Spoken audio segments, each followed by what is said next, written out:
¿Qué tal? ¿Bien? Muy bien. Buenas tardes. Sí. Buenas tardes.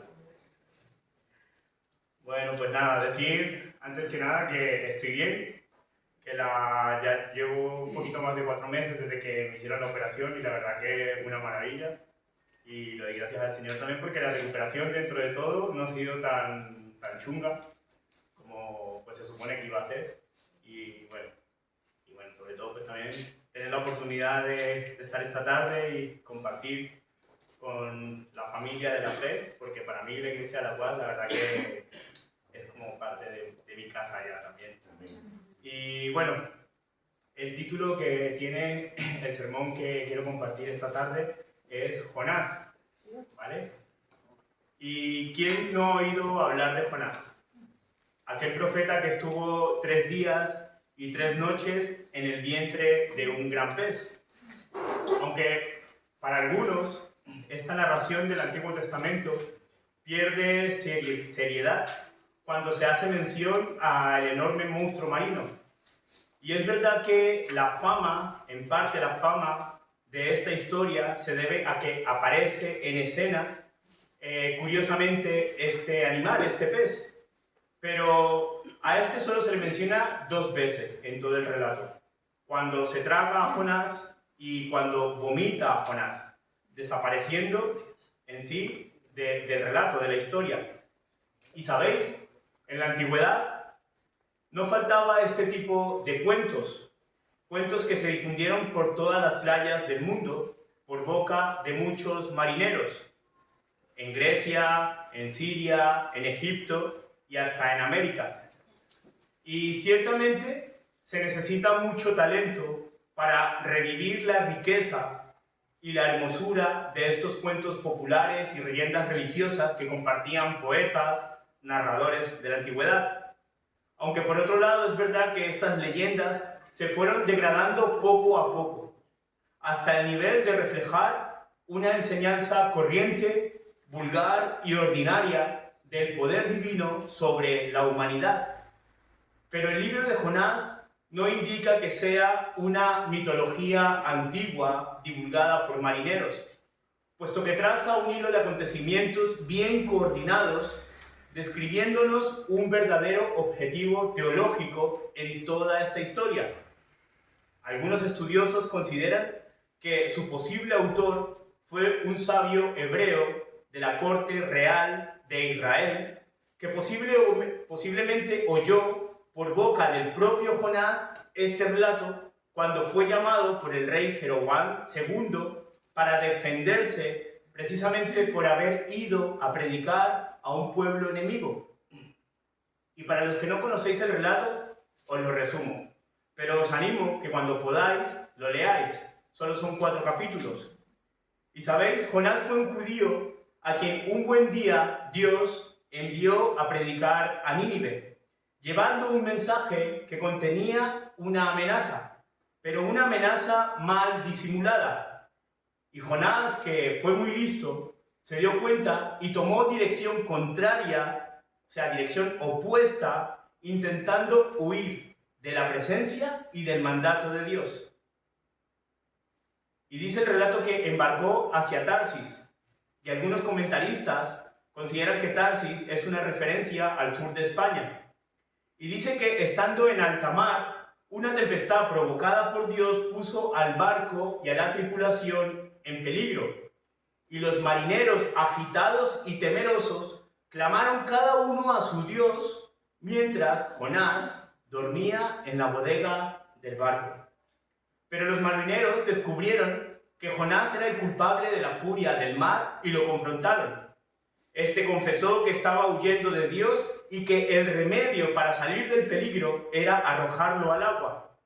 Sin embargo, los marineros intentaron zafarse del asunto, ya que no querían ser responsables de acabar con una vida inocente. Y con todas sus fuerzas quisieron tomar el control del barco, pero fue inútil. Entonces clamaron al Dios de Jonás pidiendo que no los hiciera perecer por causa o por culpa de este hombre, y lo arrojaron al agua. En ese momento el mar calmó su furia, y apenas Jonás cayó al agua, Dios hizo que un pez gigantesco se lo tragara. El monstruo marino lo llevó 3 días con sus 3 noches en el vientre hasta que finalmente lo vomitó en la playa. Cuando estuvo nuevamente en tierra, Jonás tuvo que ir a realizar la misión de predicar el mensaje divino a los de Nínive, aunque como ya he mencionado, él no quería llevar la advertencia para dicho pueblo. Y ciertamente pasó lo que Jonás esperaba, pero no quería. Nínive respondió positivamente al mensaje de la predicación con la esperanza de que Dios retirase su amenaza.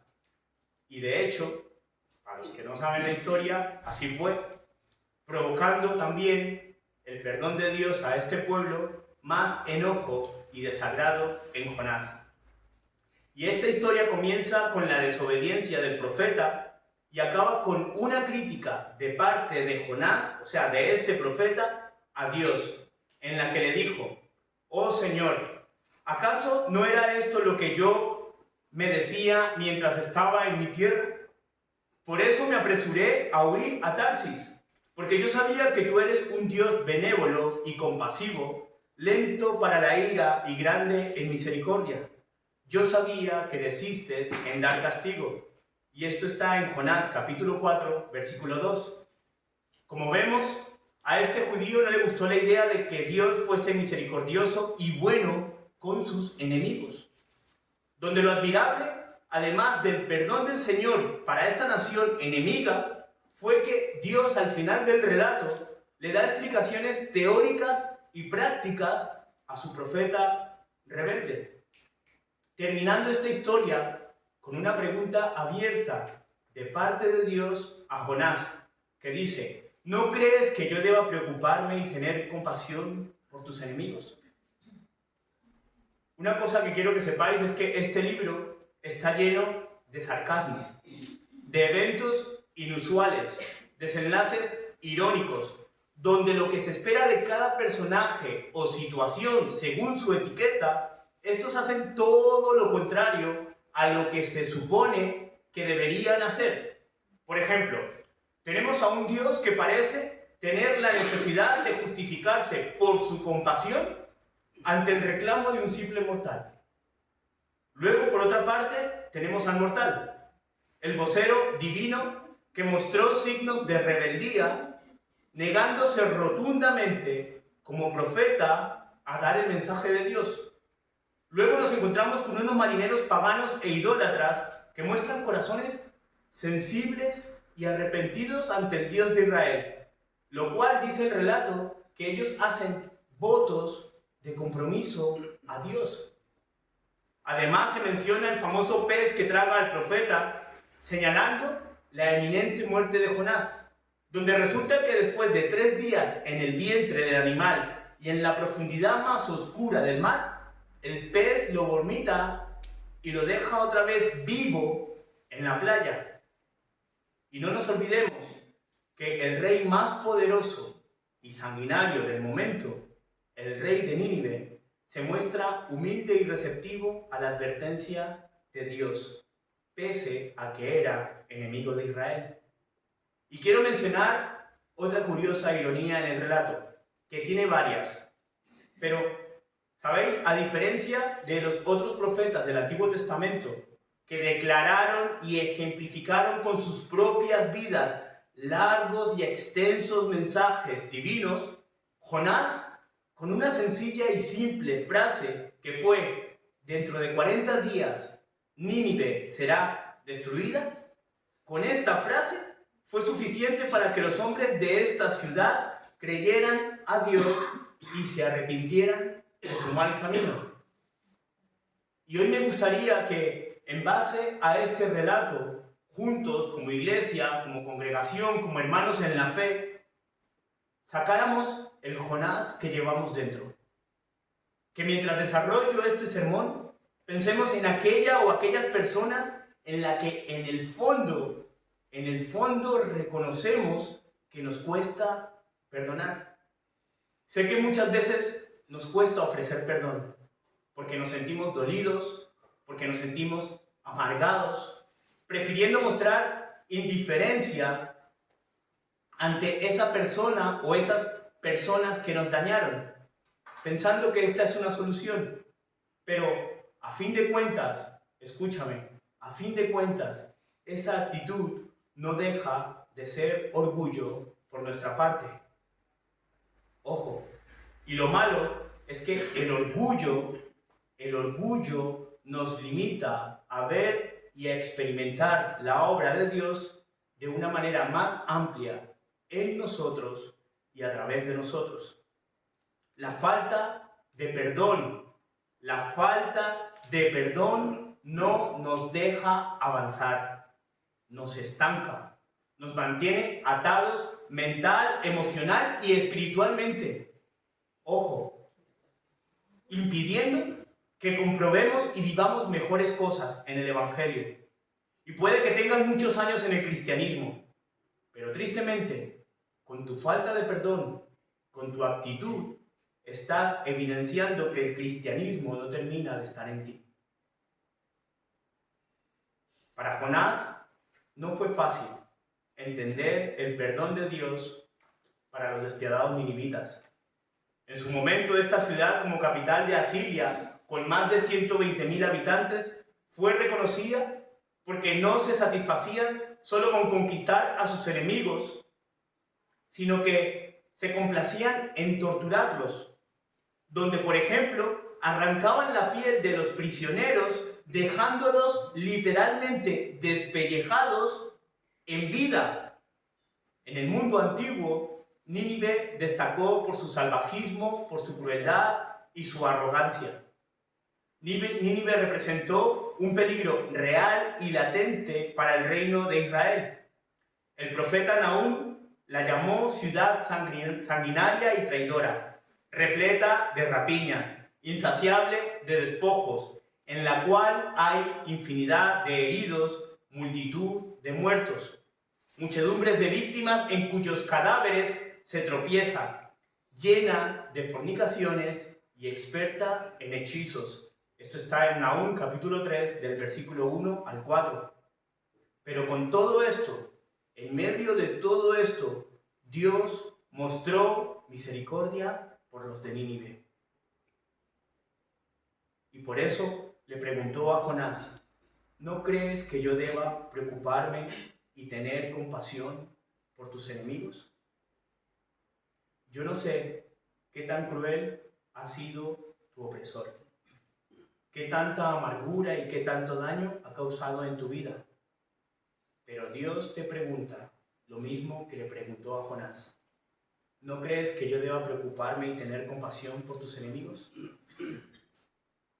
Como dije antes, este libro está lleno de sarcasmo, que no va de que Dios esté burlando de ti, que no va de que Dios esté burlando de tus sentimientos, de tus pensamientos, de tu dolor, sino que más bien presenta una realidad invertida, un mundo al revés, que si lo miras desde tu malestar, desde tu herida, desde tu daño y desde tu orgullo, puede incluso parecerte gracioso, hasta irónicamente cómico.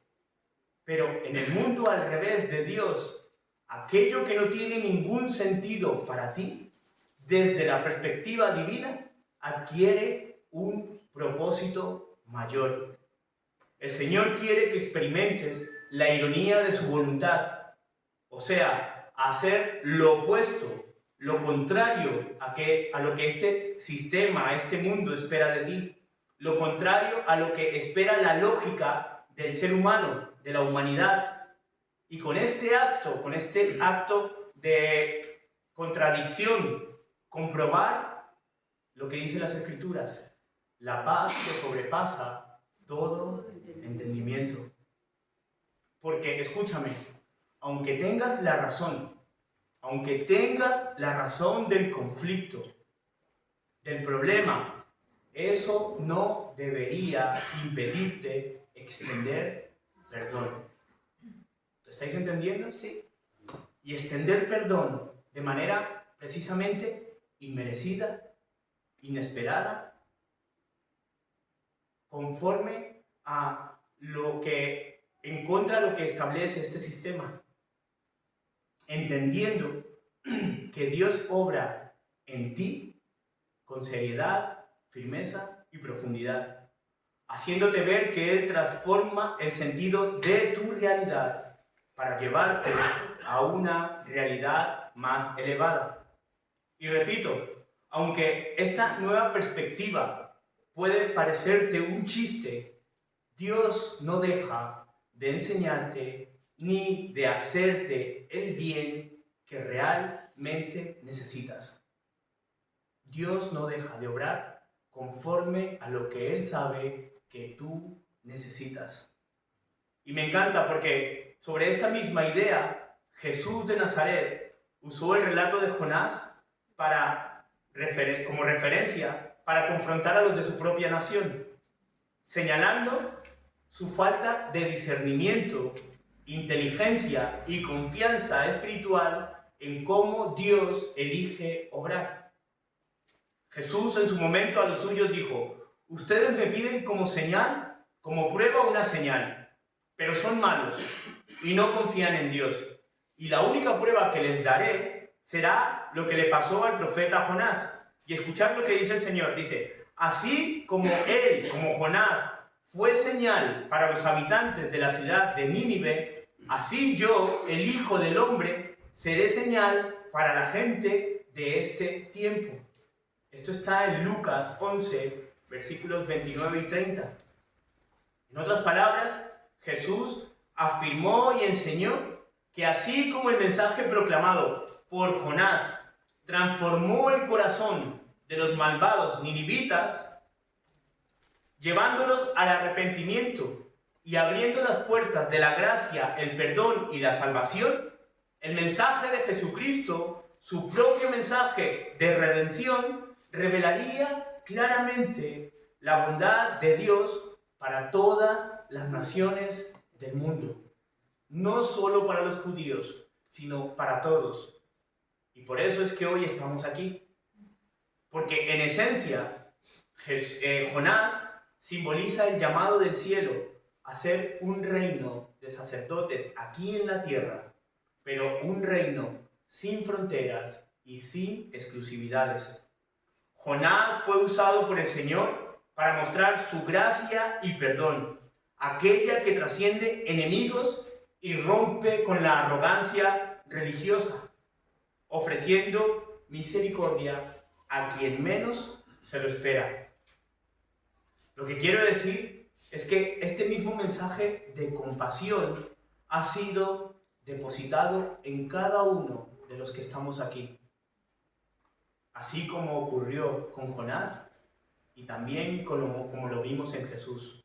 Llevamos dentro de nosotros al Dios que reconcilia, al Dios que sana y al Dios que restaura. Y nuestra responsabilidad, nuestra misión como mensajeros del Evangelio con la gente de este tiempo, de esta generación, es que sepan reconocer y acoger al Dios que llevamos dentro. Se nos ha concedido el ministerio de la reconciliación.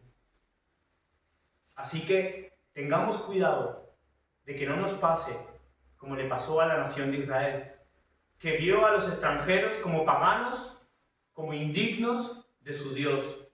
Tengamos cuidado que no nos pase como a Jonás, que mirando a su propio pensamiento y corazón, renegó del corazón clemente de Dios, diciéndole, y lo voy a leer en otra versión, dice: Señor, ya lo decía yo, hiciste lo que pensé que harías cuando aún estaba en mi tierra, por eso quise huir lejos de ti, por eso huí a Tarsis, porque sabía que tú eres un Dios misericordioso y compasivo, lento para enojarte y lleno de amor inagotable, que estás dispuesto a perdonar y no destruir a la gente. Y ojo, porque lo que ahora dice Jonás es muy fuerte. Dice: quítame la vida ahora. Prefiero estar muerto. Porque si vas a ser así, mejor mátame. Esto está en Jonás capítulo 4. Por eso tenéis que leer el libro. Ojo, tengamos cuidado, porque nuestra xenofobia, nuestro odio, nuestra antipatía natural y espiritual nos puede costar una vida.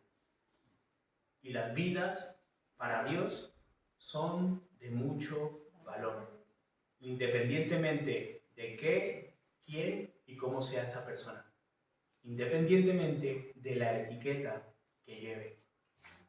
Tengamos cuidado de no caer en el mismo error que cometió el pueblo de Israel, que bajo su orgullo exclusivista y nacionalista llegó a creer que ellos serían quienes juzgarían a las naciones.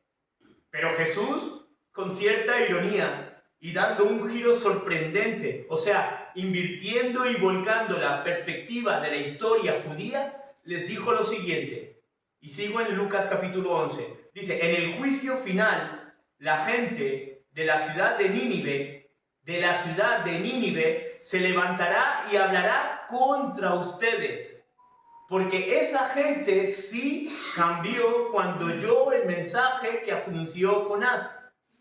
Pero ustedes oyen mi mensaje y no cambian, a pesar de que yo soy más importante que él. El libro de Jonás nos señala que cuando la nación de Nínive escuchó el mensaje del profeta, el sencillo mensaje del profeta, dice que proclamaron ayuno y se vistieron de cilicio desde el mayor hasta el menor de ellos. ¿Pero qué quiere decir exactamente esto de vestirse de cilicio? Significa que se vistieron con ropas de tela áspera, generalmente hechas con pelo de cabra e incluso en ocasiones con alambres con púas, con el propósito visible de expresar arrepentimiento, luto, dolor, humillación y sumisión. Pero es que no se quedó como un gesto simbólico. Como he dicho antes, el libro nos dice que este rey sanguinario y despiadado se levantó de su trono, se levantó de su silla, se despojó de su vestido y también se cubrió de cilicio y se sentó en ceniza, anunciando a toda Nínive que tanto el pueblo como los animales debían ayunar de alimento y agua, clamando fuertemente,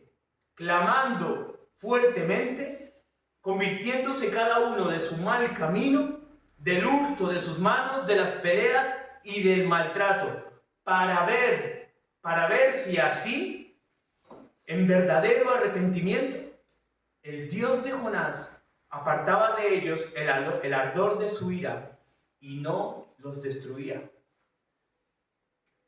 Como sabemos, y para los que no lo saben, Dios los perdonó, mostrando no solamente amor por los humanos, sino curiosamente mostró amor también por los animales. Esto está en Jonás capítulo 3. El relato de Jonás nos revela una verdad poderosa, y es que el arrepentimiento sincero y la humildad de quien reconoce su maldad no es indiferente al Señor. No hay corazón tan endurecido que Dios no pueda quebrar, ni pecado tan oscuro que Él no pueda perdonar. Dios es mayor que todo esto. Su gracia no conoce fronteras. Su gracia no hace excepciones. Su gracia está siempre dispuesta a abrazar al que se vuelve a Él. Su gracia perdona y transforma vidas. Por eso os pregunto, iglesia, como sacerdotes, supuestos sacerdotes del Evangelio y portadores de gracia, ¿somos de los que escuchamos el mensaje de Cristo, pero no cambiamos? ¿Somos tan rencorosos que nos cuesta perdonar? ¿Acaso nuestro orgullo religioso nos hace ver a los demás como indignos de salvación? Cuidado, porque Jesús siguiendo con la referencia de Jonás, y yo sigo estando en Lucas capítulo 11, continuó diciendo a los suyos: nadie enciende una lámpara y luego la esconde y la pone debajo de una canasta o dentro de un cajón. En cambio, una lámpara se coloca en un lugar alto donde todos los que entran en la casa puedan ver su luz. Y dice: tu ojo es como una lámpara que da luz a tu cuerpo. Cuando tu ojo está sano, todo tu cuerpo está lleno de luz. Pero cuando tu ojo es maligno, tu cuerpo está lleno de oscuridad. Y Jesús hace una advertencia, dice: asegúrate de que la luz, ojo, asegúrate de que la luz que crees tener no sea en realidad oscuridad.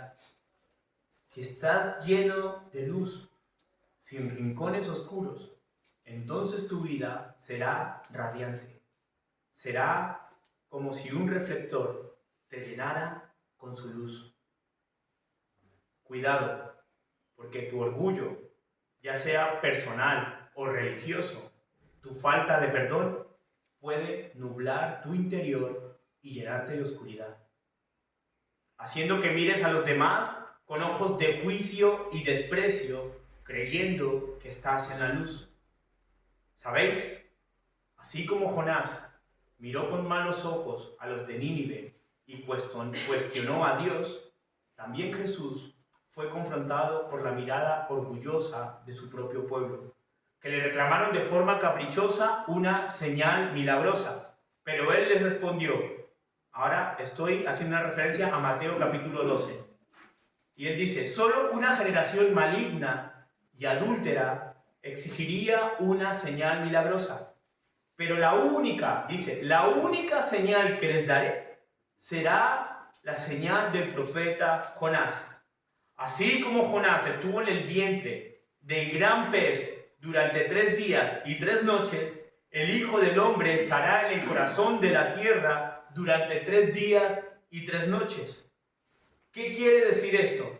Que así como el destino de Jonás estuvo marcado por la muerte al ser tragado por el gran pez, y luego de estar 3 días en las oscuras profundidades marinas, volvió a la luz de la vida, también Jesús pasó en el seno de la tierra, en el mundo subterráneo, 3 días muerto, de viernes a domingo. Fue lo que conmemoramos la semana pasada. Y después de 3 días, resucitó. Por eso, si hoy estás aquí, de manera frecuente, como parte de una comunidad de fe o nos visitas por primera vez, tienes que saber que en este lugar, y que en principio las personas que asisten a este lugar, celebramos esta verdad, que Jesucristo vivió, murió y resucitó. Y lo hizo para traer perdón inmerecido y gracia abundante. Y que Él es el ungido divino, que en una realidad invertida, en una realidad irónica y aparentemente contradictoria, fue el muerto que dio vida, el maldito que bendijo, el rechazado que abrazó, el condenado que salvó, el odiado que amó, el inocente que perdonó. ¿No suena esto un chiste? ¿Una divina comedia? Desde la lógica y los conceptos de este sistema, sí. Parece una locura, una insensatez, una ironía. Pero desde la perspectiva de Dios y sus pensamientos, esto es poder y sabiduría de lo alto. Un acto soberano que invirtió, alteró, volcó y transformó para siempre y por completo nuestra historia, la historia de la humanidad, desechando la inteligencia de los entendidos y enloqueciendo la razón de este mundo, donde a día de hoy, Jesús, el Cristo, sigue siendo el ungido divino que por su muerte te da vida, que por su maldición te bendice, que por su rechazo te abraza y por su inocencia te perdona. Y voy terminando. Esta historia real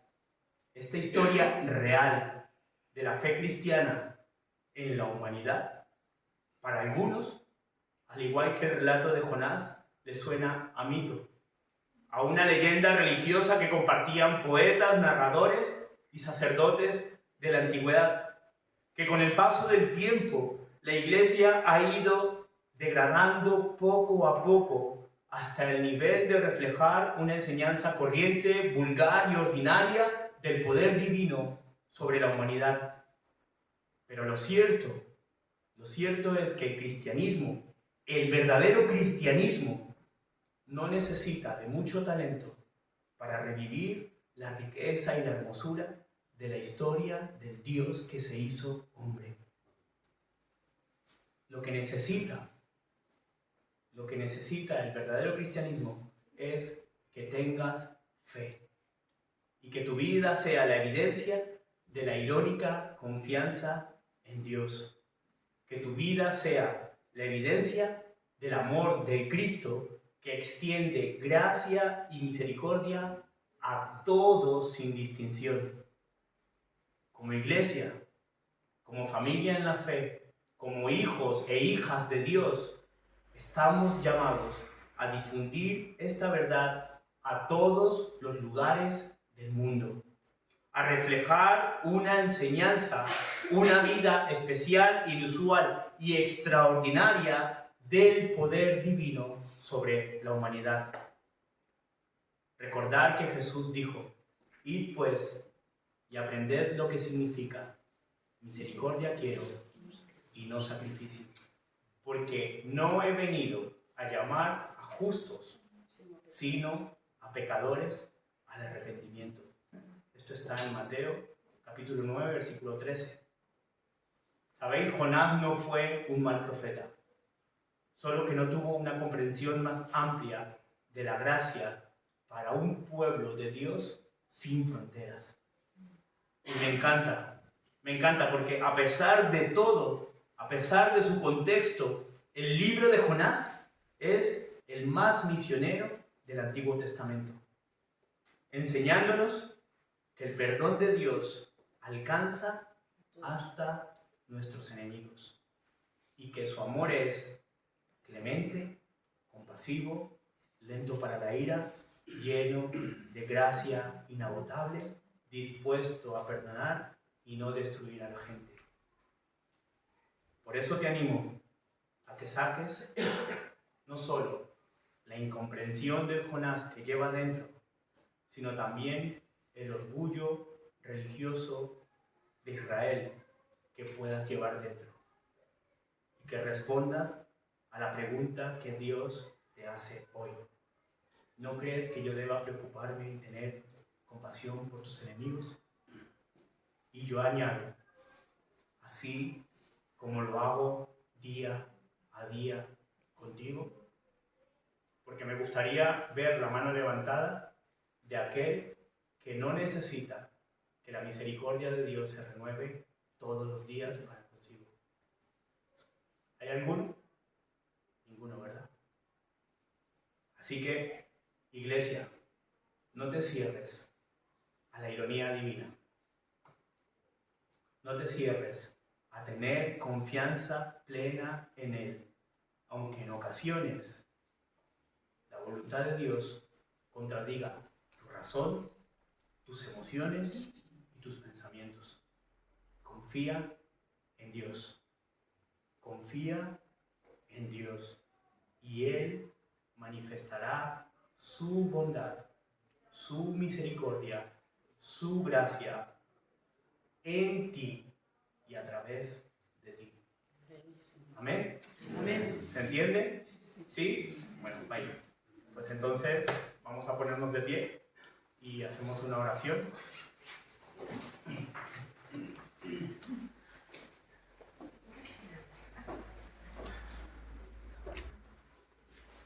Señor Padre, gracias por tu palabra, gracias por tu amor. Bueno, Señor, no quiero ser repetitivo con mis palabras, pero tú conoces el corazón de cada uno de los que estamos en este lugar. Tú conoces nuestros pensamientos, Señor, tú conoces nuestras actitudes, tú conoces nuestro pasado, tú conoces los nombres de esas personas, Señor, que están ahí y que reconocemos que nos cuesta perdonar por lo que sea, Señor, por lo que sea. Pero, Señor, capacítanos en tu espíritu, capacítanos en tu verdad, capacítanos en la gracia de Cristo para poder dar, Señor, el paso y ser libres, porque al final somos nosotros los que nos liberamos de esta carga y acabamos con la amargura y con el dolor en nuestras vidas. Danos, Señor, la capacidad, ayúdanos de verdad, Señor, a ser sacerdotes aquí y ahora, a mostrar, Señor, de manera evidente ese amor de un Dios misericordioso, un Dios bondadoso, un Dios compasivo.